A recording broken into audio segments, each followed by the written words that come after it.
Okay, so by now we've met in person or we've met on Zoom and we've gone through the entire buying process together. Now we're going to talk about the paperwork. And I know as soon as we start talking about legal contracts, people tend to glaze over. So we're going to fix that right now. We're just going to go through step by step what our buyer agency contract actually means before you sign it. Now, this is a document that we do get signed before we ever walk into the first house. We're supposed to have this agreement discussed and signed in writing. So let's get started.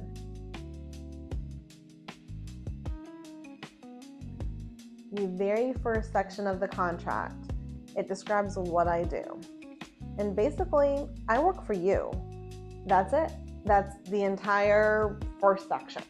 I work for you. My job is to be in your corner, promote your best interest, use my knowledge and my skill set to carry you through the transaction. And in return, I expect some amount of loyalty as long as I'm doing a good job. You run your offers through me, you allow me to show you the homes and put you under contract. All right.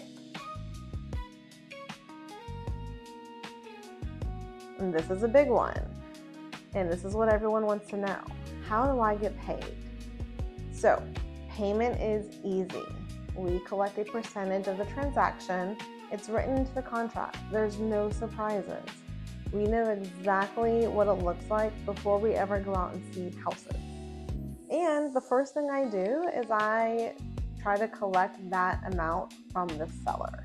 In our area, the majority of sellers are paying some or all of buyer compensation.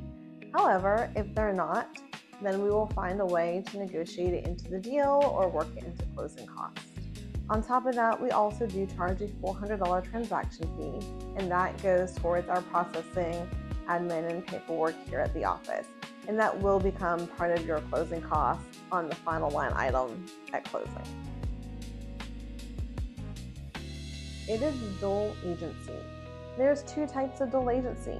There's the dual agency where one agent represents both sides of a transaction.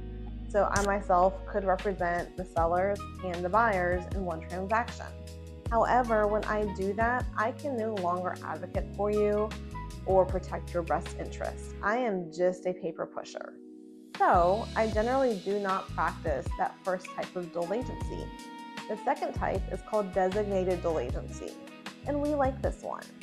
In our firm, there's well over 125 agents, so the chances of us running into another agent from Keller Williams could be pretty high.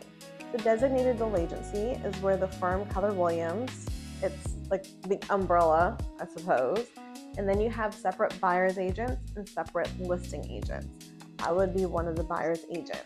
And when that happens, your information still remains confidential, and I'm still working to promote your best interest. So when we go to actually sign this contract, we are going to agree to allowing me to be a dual agent. However, we're going to specify that I only work for you as the buyer and not the seller and you. So it will just be you, and it's called designated dual agency. If anybody asks you to wire money, whether it's myself, an attorney, a title company, please do not send money without speaking to me first. And then the rest of the contract, it's mostly filler items, although it is important. It's going to talk about inspections, taking videos and photos while you are in a home, which is allowed. It's going to go through basic rules of showing.